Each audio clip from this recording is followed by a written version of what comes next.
ನಮಸ್ಕಾರ. ಬಿಗ್ ಸ್ಟೋರಿಗೆ ಸ್ವಾಗತ. ನಾನು ಚೈತ್ರ ರಾಜ್. ದೇವರ ನಾಡು ಕೇರಳದಲ್ಲಿ ಎದುರಾಗ್ತಾ ಇರೋ ವಿಧಾನಸಭಾ ಚುನಾವಣೆ ಬಿರುಗಾಳಿ ಸೃಷ್ಟಿಸಿದೆ ನಿಜ.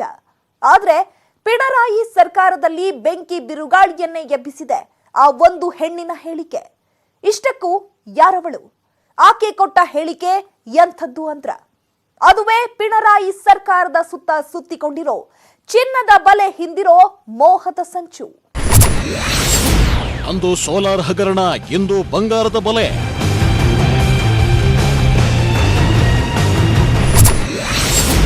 ಇಬ್ಬರು ಸಿಎಂ, ಇಬ್ಬರು ಲೇಡೀಸ್, ರಾಜಕೀಯ ಬುಡವೆ ಅಲ್ಲಾಡಿದ್ದು ಹೇಗೆ?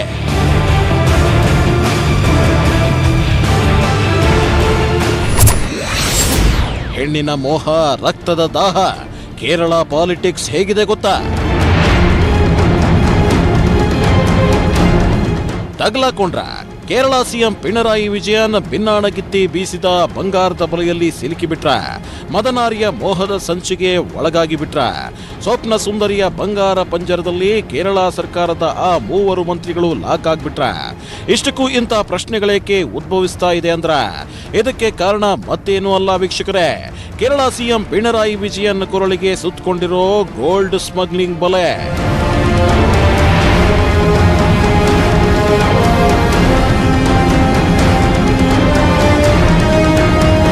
ಚಿನ್ನ ಚಿನ್ನ ಚಿನ್ನ, ಇದೇ 167 ಕೆಜಿ ಚಿನ್ನಾನೇ. ಇಲ್ಲಿ ಕಾಣ್ತಾ ಇರೋ ಕೋಟಿ ಕೋಟಿ ಬೆಲೆ ಬಾಳೋ ಈ ಚಿನ್ನಾನೇ ಚೂರಿಯಂತಾಗಿ ಕೇರಳ ಸರ್ಕಾರವನ್ನ ಆಹುತಿ ಪಡೆದುಕೊಳ್ಳೋಕೆ ನೋಡ್ತಾ ಇದೆ. ಇನ್ನೇನು ಕೇರಳ ವಿಧಾನಸಭಾ ಎಲೆಕ್ಷನ್ಗೆ 1 ತಿಂಗಳು ಕೂಡ ಇಲ್ಲ. ಇಂಥ ಹೊತ್ತಲ್ಲೇ ಮುಖ್ಯಮಂತ್ರಿ ಪಿಣರಾಯಿ ವಿಜಯನ್ ಸಂಚಲನ ಸೃಷ್ಟಿಸಿದ ಗೋಲ್ಡ್ ಸ್ಮಗ್ಲಿಂಗ್ ಕೇಸ್ನಲ್ಲಿ ಭಾಗಿಯಾಗಿದ್ದಾರೆ ಅನ್ನೋ ಸ್ಫೋಟಕ ಹೇಳಿಕೆಯೊಂದು ಬಿಡುಗಡೆಯಾಗಿದೆ. ಇಂಥ ಹೇಳಿಕೆ ಕೊಟ್ಟಿದ್ದು ಇನ್ಯಾರೂ ಅಲ್ಲ, ಈ ಸ್ವಪ್ನ ಸುಂದರಿನೇ.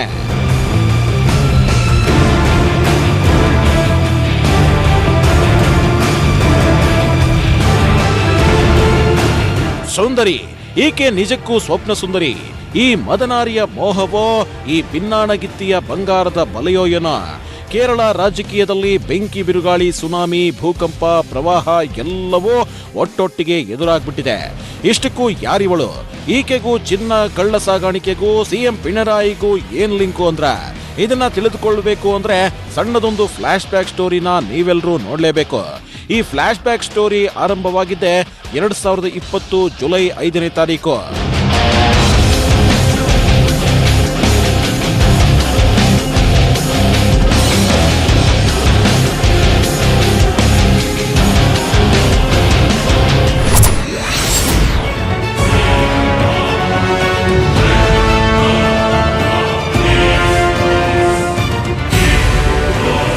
ನೋಡಿ, ಇಲ್ಲಿ ಎಳೆದು ತರ್ತಿರೋ ಈ ಬಾಕ್ಸ್ ನ ನೋಡಿ. ಇದೇ ಬಾಕ್ಸ್ ಅಲ್ಲೇ ಈಕೆ ಯಾರೋ, ಗೋಲ್ಡ್ ಸ್ಮಗ್ಲಿಂಗು ಸಿಎಂ ಪಿಣರಾಯಿ ವಿಜಯನ್ಗೂ ಇರೋ ಲಿಂಕ್ ಏನೋ ಅನ್ನೋ ರಹಸ್ಯ ಅಡಗಿರೋದು. ಇಂಥ ಬಾಕ್ಸ್ 2020 ಜುಲೈ 5ರಂದು ತಿರುವನಂತಪುರಂ ವಿಮಾನ ನಿಲ್ದಾಣದಲ್ಲಿ ಸಿಕ್ಕಿಬಿದ್ದಿತ್ತು. ಈ ಬಾಕ್ಸ್ ಅನ್ನ ಕಸ್ಟಮ್ಸ್ ಅಧಿಕಾರಿಗಳು ತೆರೆದಾಗ ದಂಗಾಗಿದ್ರು. ಯಾಕಂದ್ರೆ ಈ ಒಂದು ಬಾಕ್ಸ್ ನಲ್ಲಿ 30 ಕೆಜಿ ಚಿನ್ನವಿದ್ದಿದ್ದು ಕಂಡು ಬಂತು. ಇಂಥದ್ದೇ ಬಾಕ್ಸ್ ಗಳನ್ನ ಪತ್ತೆ ಹಚ್ಚಿದ ಅಧಿಕಾರಿಗಳಿಗೆ ಒಟ್ಟು 167 ಕೆಜಿ ಚಿನ್ನ ಸಿಕ್ತು. ಅಷ್ಟಕ್ಕೂ ಇಷ್ಟೊಂದು ಚಿನ್ನ ಎಲ್ಲಿಂದ ಬಂತು ಅಂತ ನೋಡಿದಾಗ ತೆರೆದುಕೊಂಡಿದ್ದೆ ದುಬೈ ಮೂಲ.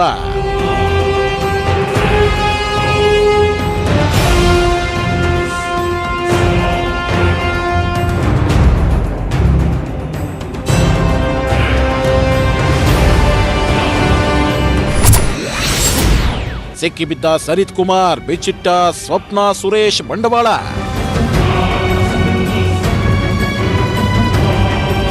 ಹೌದು, ಅವತ್ತು ಸರಿತ್ ಕುಮಾರ್ ಅನ್ನೋ ವ್ಯಕ್ತಿ ಈ ಬಾಕ್ಸ್ ಗಳೊಂದಿಗೆ ಸಿಕ್ಕಿಬಿದ್ದ. ಯುಎಇ ರಾಯಭಾರಿ ಕಚೇರಿಯಲ್ಲಿ ತಾನೊಬ್ಬ ಉದ್ಯೋಗಿ ಅಂತ ಹೇಳಿ ಡೂಪ್ಲಿಕೇಟ್ ಐಡಿ ಕಾರ್ಡ್ ಇಟ್ಕೊಂಡು ಬಂದಿದ್ದ ಈ ಸರಿತ್ ಕುಮಾರ್ ತನ್ನ ಹಿಂದಿರೋ ಮಾಸ್ಟರ್ ಮೈಂಡ್ ಯಾರು ಅನ್ನೋದನ್ನ ಬಾಯ್ಬಿಟ್ಟಿದ್ದ. ಆ ಮಾಸ್ಟರ್ ಮೈಂಡೇ ಈ ಸ್ವಪ್ನ ಸುರೇಶ್. ಸ್ವಪ್ನ ಸುರೇಶ್ ಅಂತ ಹೆಸರು ಕೇಳಿದಾಗ ಇವಳ್ಯಾರು ಅನ್ನೋದನ್ನೆಲ್ಲ ಪತ್ತೆ ಹಚ್ಚಲಾಯ್ತು. ಆಗ ಈಕೆ ಪಿಣರಾಯಿ ವಿಜಯನ್ ಅವರ ಸುತ್ತಮುತ್ತ ಓಡಾಡಿದ್ದು, ಕೇರಳ ಸರ್ಕಾರದ ಕಾರ್ಯಕ್ರಮಗಳಲ್ಲಿ ಭಾಗಿಯಾಗಿದ್ದು ಕಂಡು ಬಂದಿತ್ತು. ಇದನ್ನ ನೋಡಿದವರು ಕೇರಳ ಸರ್ಕಾರಕ್ಕೂ ಈಕೆಗೂ ಏನ್ ಲಿಂಕ್ ಅಂತ ಅಂದ್ಕೊಂಡಿದ್ರು. ಆದ್ರೀಗ ಸ್ವತಃ ಸ್ವಪ್ನ ಸುರೇಶೇ ಬಾಯ್ಬಿಟ್ಟಿದ್ದಾಳೆ.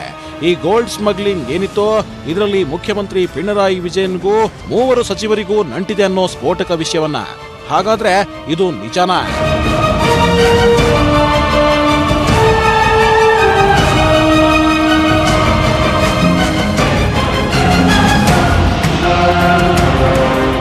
ಇಂಡಿಯಾದ UAE ಕಾನ್ಸಲ್ ಜನರಲ್ ಕಚೇರಿಗೆ ಬರುತ್ತಿದ್ದ ಡಿಪ್ಲೊಮ್ಯಾಟಿಕ್ ಸರಕೇನಿರ್ತಿತ್ತೋ ಅದರಲ್ಲಿ ಚಿನ್ನ ಸಾಗಿಸುವ ದಂಧೆಯಲ್ಲಿ ಸ್ವಪ್ನ ಮುಖ್ಯ ಆರೋಪಿ. ಇಂಥ ಆರೋಪಿ ಆಗಸ್ಟ್ ತಿಂಗಳಲ್ಲಿ ಸಿಕ್ಕಿಬಿದ್ದ 167 ಕೆಜಿ ಚಿನ್ನ ಕಳ್ಳ ಸಾಗಣೆ ವೇಳೆ ಅರೆಸ್ಟ್ ಆದ್ಲು. ಸ್ವಪ್ನ ಸುರೇಶ್ ಸೇರಿದಂತೆ 15 ಮಂದಿ ಇದೇ ಕೇಸ್ನಲ್ಲಿ ಬಂಧಿತರಾದ್ರು. ಡಿಪ್ಲೊಮ್ಯಾಟಿಕ್ ಸರಕಿಗೆ ತಪಾಸಣೆ ನಡೆಸೋ ಹಂಗಿಲ್ಲ, ಅನುಮಾನವಿದ್ರೆ ಮಾತ್ರ ತಪಾಸಣೆ ಮಾಡ್ತಾರೆ. ಇದು ಗೊತ್ತಾಗಿ ಈ ಐಡಿಯಾ ಮಾಡಿ ಚಿನ್ನ ಸಾಗಿಸ್ತಿದ್ರು. ಈ ಎಲ್ಲಾ ವಿಚಾರಗಳ ಬಗ್ಗೆ ತನಿಖೆಯಲ್ಲಿ ಬಾಯ್ಬಿಟ್ಟಿರೋ ಸ್ವಪ್ನ ಸ್ವತಃ ಕೇರಳ ಸಿಎಂ ವಿಜಯನ್ಗೂ ಚಿನ್ನ ಕಳ್ಳ ಸಾಗಣೆ ನಡೆಸುತ್ತಿದ್ದ ಅರಬ್ ಸಂಸ್ಥಾನದ ಕಾನ್ಸುಲ್ ಜನರಲ್ಗೂ ನಂಟಿದೆ ಅಂತ ಹೇಳಿದ್ದಾಳೆ. ಇವರ ನಡುವೆ ಅಕ್ರಮ ವ್ಯವಹಾರ ನಡೀತಾ ಇತ್ತು ಅಂತ ಹೇಳಿದ್ದಾಳೆ.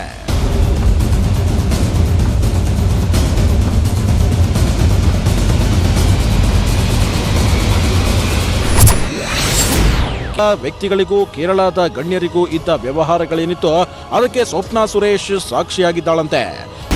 ಪಿಣರಾಯಿ ಸರ್ಕಾರ ಬುಡ ಅಲುಗಾಡಿಸ್ತಿದ್ಯಾ ಗೋಲ್ಡ್ ಸ್ಮಗ್ಲಿಂಗ್ ಕೇಸ್. ಈಗ ಪಿಣರಾಯಿ, ಆಗ ಚಾಂಡಿ, ಈಗ ಸ್ವಪ್ನ, ಆಗ ಸರಿತಾ, ಉರುಳಿತ ಕಾಲಚಕ್ರ.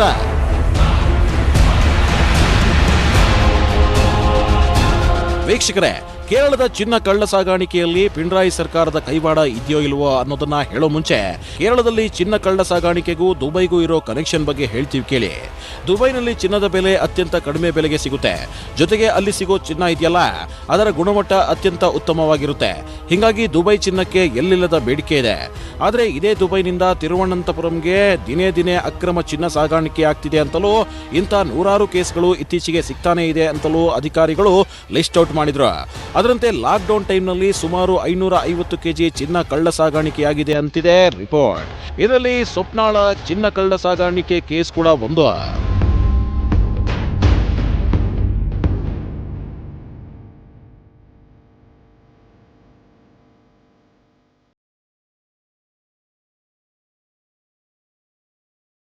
ಇದೀಗ ಈ ಕೇಸ್ನಲ್ಲಿ ಕೇರಳ ಸಿಎಂ ಹೆಸರು, ಮಂತ್ರಿಗಳ ಹೆಸರು ಮತ್ತು ಸ್ವಪ್ನ ಸುರೇಶ್ ಅನ್ನೋ ಹೆಣ್ಣು, ಅವಳ ಹೇಳಿಕೆ ಇದನ್ನೆಲ್ಲ ಡಾಟ್ ಮಾಡಿ ನೋಡ್ತಿದ್ರೆ ಕೇರಳದಲ್ಲಿರೋ ಪಿಣರಾಯಿ ಕಟ್ಟಿರೋ ಭದ್ರಕೋಟೆ ಕೆಡವಿ ಬೀಳುವ ಲಕ್ಷಣಗಳು ಎದ್ದು ಕಾಣ್ತಾ ಇದೆ.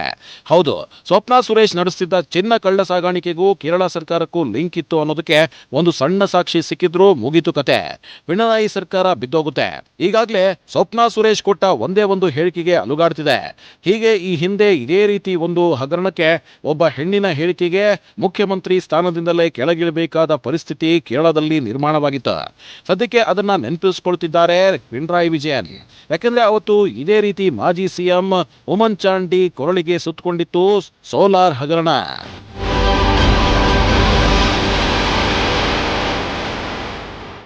ಅವತ್ತು ಮನೆ ಮನೆಯನ್ನ ಬೆಳಗಿಸಬೇಕಾದ ಸೋಲಾರ್ ಪ್ಯಾನೆಲ್ಗಳು ರಾಜಕಾರಣಿಗಳ ಮನೆ ಬೆಳಗಿ ಕ್ರಮೇಣ ಬೆಂಕಿಯಾಗಿ ಅವರನ್ನೇ ಆಹುತಿ ತೆಗೆದುಕೊಂಡ ಬೆಳವಣಿಗೆ ಕೇರಳದಲ್ಲಿ 2013ರಲ್ಲಿ ನಡೆದಿತ್ತು. ಖುದ್ದು ಆಗಿನ ಮುಖ್ಯಮಂತ್ರಿಯೇ ಹಗರಣದಲ್ಲಿ ಸಿಕ್ಕಿ ಬಿದ್ದಿದ್ದು ಮಾತ್ರ ಎಲ್ಲರನ್ನ ದಂಗಾಗಿಸಿತ್ತು. ಹಾಗಾದ್ರೆ ಅಂಥದ್ದೇ ಪರಿಸ್ಥಿತಿಯಲ್ಲಿ ಸಿಲುಕಿರೋ ಪಿಣರಾಯಿ ವಿಜಯನ್ ಸರ್ಕಾರದ ಕಥೆ ಮುಂದೇನಾಗುತ್ತೆ ಹೇಳ್ತೀವಿ ಬ್ರೇಕ್ ಆದ್ಮೇಲೆ. ಈಗ ಇನ್ನೇನು 1 ತಿಂಗಳಲ್ಲಿ ಕೇರಳ ಚುನಾವಣೆ ಎದುರಾಗೋ ಸಮಯ ಬಂದಿದೆ. ಈಗ gold smuggling case Kerala CM ಸುತ್ತ ಸುತ್ತಕೊಂಡಿದೆ. ಆದ್ರೆ ಅವತ್ತು ಇನ್ನೇನು 2-3 ತಿಂಗಳಲ್ಲಿ ಕೇರಳ ಚುನಾವಣೆ ಎದುರಾಗಬೇಕಿತ್ತು. ಆದ್ರೆ ಅಷ್ಟರಲ್ಲೇ ಕೇರಳದ ಅಂದಿನ ಮುಖ್ಯಮಂತ್ರಿಯಾಗಿದ್ದ ಚಾಂಡಿ ಸೋಲಾರ್ ಹಗರಣದ ಸುಳಿಯಲ್ಲಿ ಸಿಲುಕಿಬಿಟ್ಟಿದ್ರು. ಅಂದು ಚಾಂಡಿ ಸರ್ಕಾರಕ್ಕೆ ಕಂಟಕವಾಯಿತು ಸೋಲಾರ್ ಹಗರಣ.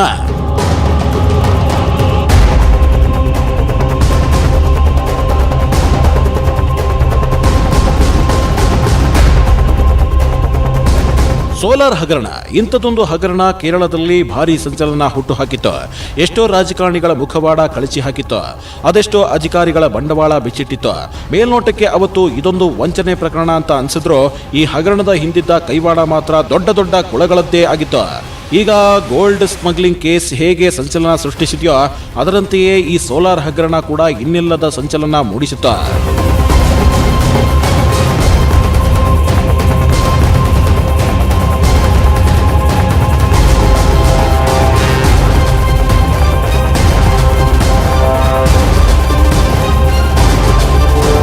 ಅಷ್ಟಕ್ಕೂ ಏನಿದು ಸೋಲಾರ್ ಹಗರಣ ಅಂದ್ರ ಇದನ್ನ ತುಂಬಾ ಸಿಂಪಲ್ ಆಗಿ ಹೇಳಬೇಕು ಅಂದ್ರೆ ಇದೋ ಇಲ್ಲಿ ಕಾಣ್ತಿರೋ ಈಕೆಯ ಹೆಸರು ಸರಿತಾ ನಾಯರ್. ಈಕೆಯಿಂದಲೇ ಈ ಕಂಪ್ಲೀಟ್ ಹಗರಣದ ಬಣ್ಣ ಕಳಚಿದ್ದು. ಎಲ್ಲರೂ ಹುಬ್ಬೇರಿಸುವಂತಹ ವಿಷಯಗಳು ಹೊರಬಿದ್ದಿದ್ದು ಈ ಸರಿತಾ ನಾಯರ್ ಜೊತೆ ಇದು. ಈ ವಿಡಿಯೋದಲ್ಲಿ ಕಾಣ್ತಿರೋ ಈ ಬಿಜು ರಾಧಾಕೃಷ್ಣನ್ ಸೇರ್ಕೊಂಡು ಸೋಲಾರ್ ರಿನ್ಯೂವೇಬಲ್ ಎನರ್ಜಿ ಅನ್ನೋ ಖಾಸಗಿ ಕಂಪನಿ ಹುಟ್ಟು ಹಾಕಿದ್ರು. ಕೇರಳದಲ್ಲಿ ಸೋಲಾರ್ ಮತ್ತು ಪವನ ಶಕ್ತಿ ಉದ್ಯಮ ಸ್ಥಾಪಿಸುವುದು ಇದರ ಉದ್ದೇಶ ಅಂತ ಹೇಳಿ ಇದಕ್ಕಾಗಿ ಕಂಪನಿಯಲ್ಲಿ ಪಾಲುದಾರರನ್ನಾಗಿ ಮಾಡಿಕೊಳ್ಳಲು ಆಮಿಷ ತೋರಿಸಿ ಮುಂಗಡವಾಗಿ ಲಕ್ಷಾಂತರ ರೂಪಾಯಿ ಹಣ ಎತ್ತುತ್ತಾ ಇದ್ರು.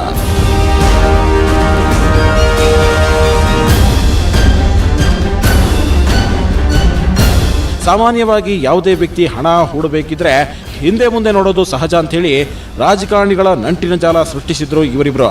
ಕೇರಳ ಮುಖ್ಯಮಂತ್ರಿ ಕಚೇರಿಯವರೆಗೂ ತಮ್ಮ ಪ್ರಭಾವವಿದೆ ಅಂತ ಹೇಳಿಕೊಂಡು ಸಿಎಂ ಕಚೇರಿಯ ಕೆಲವರನ್ನ ಈ ಸ್ಕ್ಯಾಮ್ನಲ್ಲಿ ಬಳಸಿಕೊಳ್ಳಲು ಶುರು ಮಾಡಿದ್ರು. ಇದನ್ನ ನಂಬಿ ಹಲವರು ಹಣ ಹೂಡ್ತಾರೆ. ಆದರೆ ಕಂಪನಿಯಲ್ಲಿ ಯಾವುದೇ ಪ್ರಗತಿ ಕಂಡುಬರದ ಕಾರಣ ತಾವು ಮೋಸ ಹೋಗಿರೋದು ಅವರಿಗೆ ಗೊತ್ತಾಗುತ್ತೆ. ಇಲ್ಲಿಂದಲೇ ನೋಡಿ ಶುರುವಾಗಿದ್ದು ಈ ಸೋಲಾರ್ ಹಗರಣದ ಕರ್ಮಕಾಂಡ.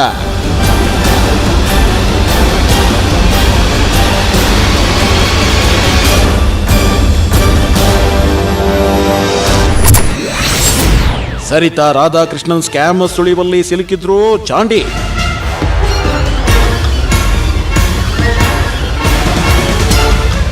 ಸರಿತಾ ಮತ್ತು ರಾಧಾಕೃಷ್ಣನ್ ತಮ್ಮ ಕಂಪನಿ ಮೇಲೆ ಹೂಡಿಕೆದಾರರಿಗೆ ವಿಶ್ವಾಸ ಬರಲಿ ಅಂತ ಹೇಳಿ ಅಂದಿನ ಮುಖ್ಯಮಂತ್ರಿಯಾಗಿದ್ದ ಚಾಂಡಿ ಕಚೇರಿಯ ನಕಲಿ ಲೆಟರ್ ಹೆಡ್ಗಳನ್ನ ಬೇರೆ ಬಳಸ್ತಿದ್ರು.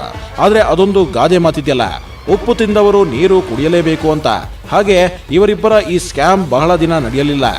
ಸಾಜದ್ ಅನ್ನೋ ಬಿಸ್ನೆಸ್ ಮ್ಯಾನ್ ಸರಿತಾಗೆ 40 ಲಕ್ಷ ರೂಪಾಯಿ ನೀಡಿದ್ದ. ಸಾಜದ್ಗೆ 3 ವಿಂಡ್ ಮಿಲ್ ಪ್ರಾಜೆಕ್ಟ್ಗಳನ್ನ ಕೊಡಿಸುವ ಭರವಸೆಯನ್ನ ಸರಿತಾ ಮತ್ತು ರಾಧಾಕೃಷ್ಣನ್ ನೀಡಿದ್ರು. ಆದರೆ ಅದ್ಯಾವುದೂ ಆಗಲಿಲ್ಲ. ಆಗ ಸಾಜದ್ ಪೊಲೀಸ್ ಸ್ಟೇಷನ್ಗೆ ಹೋದ, ಕಂಪ್ಲೇಂಟ್ ಕೊಟ್ಟ.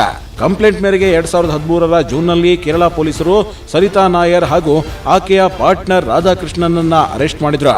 ಆಗ ಇಡೀ ಪ್ರಕರಣ ಬಿಚ್ಚಿಕೊಳ್ತಾ ಹೋಯ್ತು. ಆಕೆಯ ಜೊತೆಗೆ ಪ್ರಮುಖ ರಾಜಕಾರಣಿಗಳು ಅಧಿಕಾರಿಗಳು ಇರೋದಾಗಿ ಫೋನ್ ಕರೆಗಳ ದಾಖಲೆಯಿಂದ ಬಹಿರಂಗವಾಯಿತು.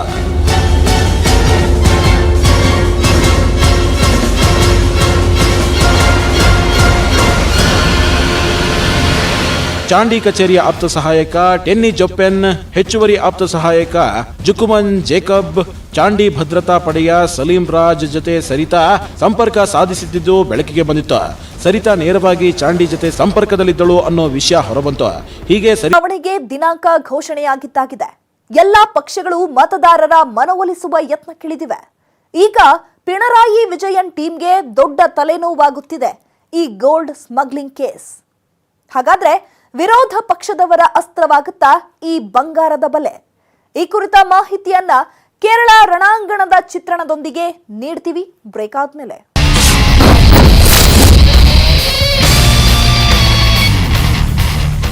ಕೇರಳದಲ್ಲಿ ಗೆಲುವಿನ ನಗೆ ಬೀರೋಕೆ ಮಿಷನ್ ಸೌತ್ ಹೆಸರಿನಲ್ಲಿ ಪಣ ತೊಟ್ಟಿದೆ ಬಿಜೆಪಿ. ಹೀಗಾಗಿ ಖ್ಯಾತ ನಾಮರನ್ನ, ಸಿನಿ ತಾರೆಯರನ್ನ ಸೆಳೆಯುವ ಪ್ರಯತ್ನದಲ್ಲಿ ಬಿಜೆಪಿ ಇದೆ. ಇದರ ನಡುವೆ ಹೆಣ್ಣಿನ ವ್ಯಾಮೋಹದ ಜೊತೆಗೆ ಕೇರಳದಲ್ಲಿ ಸದ್ದು ಮಾಡ್ತಿದೆ ರಕ್ತದ ದಾಹ. ಇಷ್ಟಕ್ಕೂ ಹೇಗಿದೆ ಕೇರಳ ಪಾಲಿಟಿಕ್ಸ್? ಈ ಸ್ಟೋರಿ ನೋಡಿ ಗೊತ್ತಾಗುತ್ತೆ. ಇದು ಈ ಫೋಟೋದಲ್ಲಿ ಕಾಣ್ತಾ ಇದ್ದಾನಲ್ಲ, ಇವನ ಹೆಸರು ಕೃಷ್ಣ. ಇವನ ವಯಸ್ಸು 22. ಇವನೀಗ ಬದುಕುಳಿದಿಲ್ಲ. ಯಾಕೆಂದ್ರೆ ಕೇರಳದ ಆಲಪ್ಪುಳ ಜಿಲ್ಲೆಯಲ್ಲಿ ಇತ್ತೀಚೆಗೆ 2 ಗುಂಪುಗಳ ನಡುವೆ ಸಂಘರ್ಷ ಉಂಟಾಯಿತು. ಆರ್ಎಸ್ಎಸ್ ಕಾರ್ಯಕರ್ತನಾದ ಕೃಷ್ಣ ಈ ಗುದ್ದಾಟದಲ್ಲಿ ಗಾಯಗೊಂಡಿದ್ದ. ಆಸ್ಪತ್ರೆಗೆ ಸೇರುವಷ್ಟರಲ್ಲಿ ಮೃತಪಟ್ಟಿದ್ದ.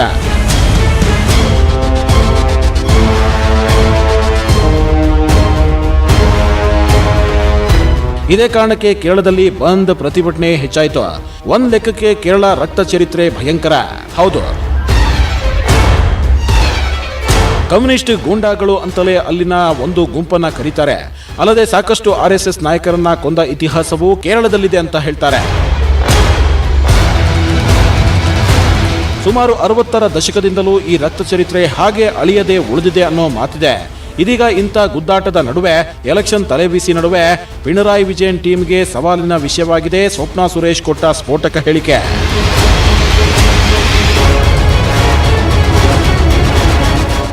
ಕೇರಳದಲ್ಲಿ ಆರ್ಎಸ್ಎಸ್ ಹಾಗೂ ಕಮ್ಯುನಿಸ್ಟ್ ಕಾರ್ಯಕರ್ತರ ನಡುವೆ ಹೊಡೆದಾಟ, ಬಡಿದಾಟ, ಸಾವುಗಳು ಇದೆಲ್ಲವೂ ಆಗಾಗ ಕಂಡು ಬರ್ತಾನೆ ಇರುತ್ತೆ.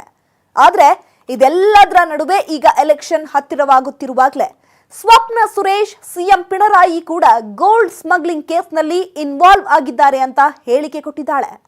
ಹೀಗಾಗಿ ಈ ಕೇಸ್ ಇನ್ನು ಎಲ್ಲಿಗೆ ಹೋಗಿ ಮುಟ್ಟುತ್ತೋ ಅನ್ನೋದನ್ನ ಕಾದು ನೋಡಬೇಕಾಗಿದೆ. ಇದಾಗಿತ್ತು ಈ ಹೊತ್ತಿನ ಬಿಗ್ ಸ್ಟೋರಿ. ನೋಡ್ತಾ ಇರಿ ನ್ಯೂಸ್ 18 ಕನ್ನಡ. ಜಾಲ ನಮ್ಮದು, ಬಲ ನಿಮ್ಮದು.